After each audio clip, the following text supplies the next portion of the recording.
I have done this with 2 or 3 of my students in the 4th stage this year, and they have done very well, writing very good research papers, and I will publish them in some journals.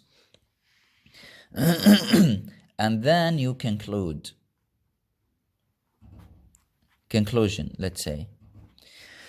So this is the first step we think about when we talk about a research paper: the outline, the plan. I would say it might be easier for you to call it a plan. The abstract is very important because it gives you an idea how your paper would look like in the future. So it is, let's say, in linguistics, they call it a pilot study, a small study that represents a bigger study. Then we go to the major part, or the first part of your work, which is introduction.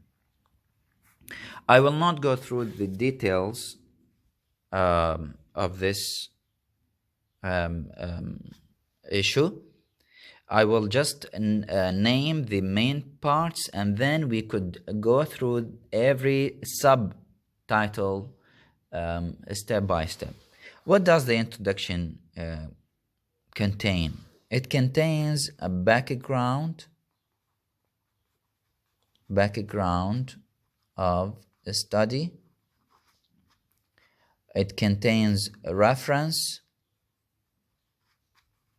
to your work in general. It may contain some literature review.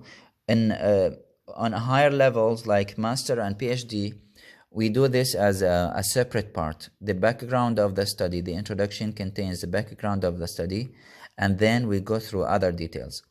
But for limited, a small level like the undergraduate, no, we just try to mention these items. So this could be separate in a different chapter if we are doing a thesis or a dissertation. After the background of the study, I should explain something about these 3 points: the problem, the objectives, the significance, and the method. In literature, we call it the concept, or the theoretical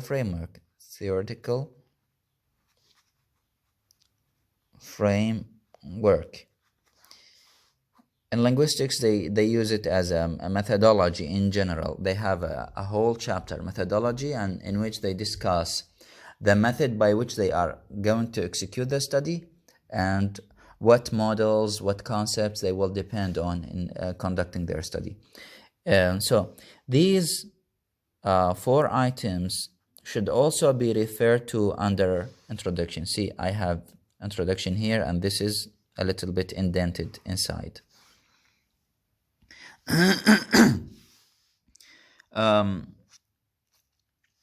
What is the problem? Some of you might say, like, well, we mentioned these ideas in the abstract. Well, yeah, we mentioned them in the abstract, but this is a very limited, for a very limited level, because the abstract should not exceed 300 words. So you, in the problem, you say that, well, the Scarlet Letter offers some symbols which have not been dealt with before. This is your problem. But here you need to explain more.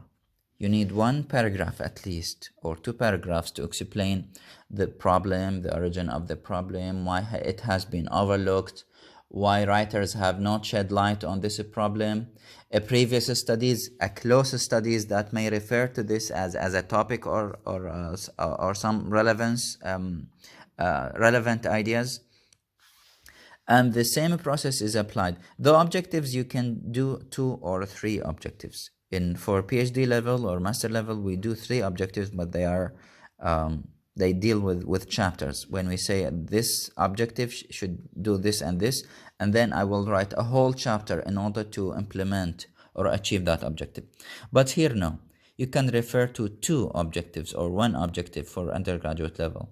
Well, the objective of this study is to explore the importance of symbols in the Scarlet Letter. For example, when we talk about significance, we say that the importance of my work. How is it important? My work is important because it deals with a material that have not been dealt with before. My work is significant because I am showing something new. I am revealing the importance, the meaning of these symbols in a new way, in an unconventional way. The conventional way reads the symmetry as something related to Puritanism, something related to their bad ideology. But you have a new reading which shows something important, something significant. So this is what we mean by significance. And the method or the concept.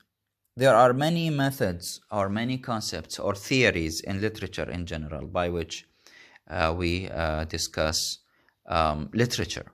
So what kind of concept we deal with? In terms of symbolism, we can refer to the French movement of symbolism. There are some writers like Baudelaire or some other theorist, a French one. They identify symbols, they refer to what do they mean. In postmodern literature, in the 70s, 80s and beyond, there is a new reading of text. There is a writer whose name Julia Kristeva. She is a post-structuralist theorist.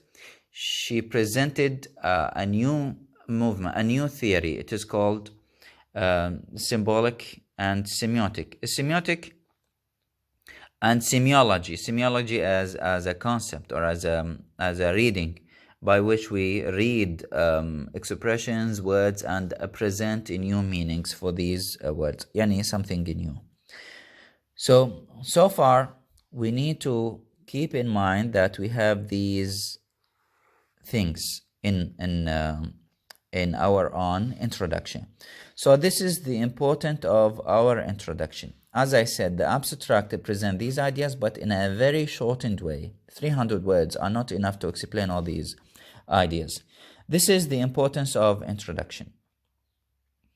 I'd like you to write these down in your own book and try to summarize some of what I just said and put it down. We may discuss these in detail in the future.